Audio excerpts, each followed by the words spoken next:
Thank you so much to my amazing colleague from the great state of California.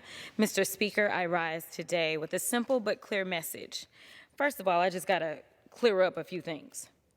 Instead of the president cosplaying as the next pope, he may want to try to cosplay as an actual president of these United States. That means that he may have to do a little bit of research and decide that he wants to understand that he swore an oath. And this oath was to protect and defend the Constitution. That is the oath that he was supposedly taking on January 20th, as well as we may want the president to look into what the Declaration of Independence was about. We may want him to understand that there was a foundational document as it relates to self-determination of those who had recently gained their independence from Great Britain. I would hope that he would maybe spend a few of these days in this first 100 days, and it is sad to say that it's his second term, that he doesn't understand that the Declaration of Independence is about this idea that we are entitled to the right of life, liberty, and the pursuit of happiness, and that's all of us that are here. But let's go through some of the things that he did manage to do and some of the havoc that he has managed to wreak. In the first 100 days of Trump administration, we have had to, unfortunately, endure a lot of pain. This administration clearly is not ready to lead. They are only here to tear down. In just 100 days, we've witnessed an administration hell-bent on dismantling the very systems designed to protect the most vulnerable amongst us.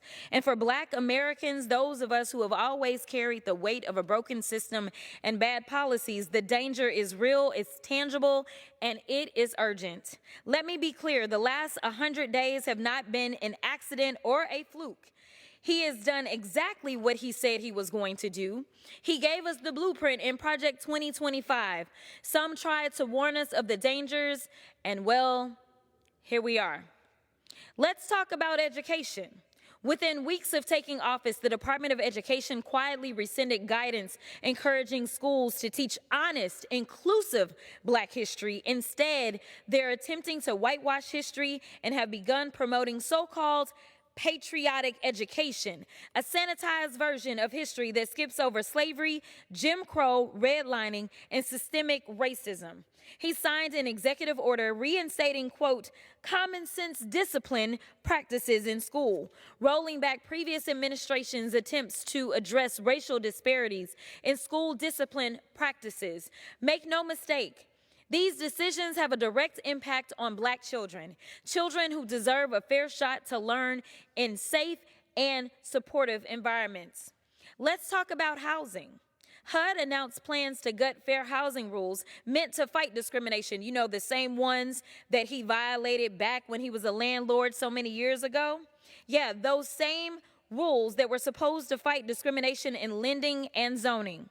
This means there will be even more roadblocks for Black families trying to buy a home and yet another generation locked out of building wealth.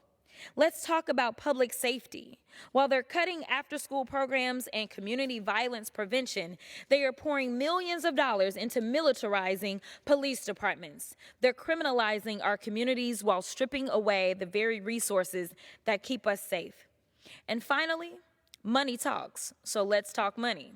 This administration slashed funding of 7 government agencies that provide Black communities with educational materials and economic opportunities, including the Minority Business Development Agency, the only federal agency dedicated to uplifting minority businesses. This agency helps entrepreneurs all across the country, including in my own district, keep their doors open and their workers employed. Now, it's under attack. And while all of this is happening, they're dismantling environmental protections and environmental justice, slashing funding for HBCUs, and rolling back civil rights enforcement across federal agencies. Let me repeat what that means. To roll back civil rights enforcement across federal agencies.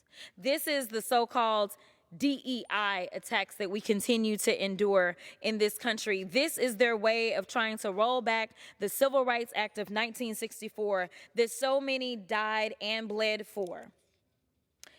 Mr. Speaker, This is not just about policy disagreement.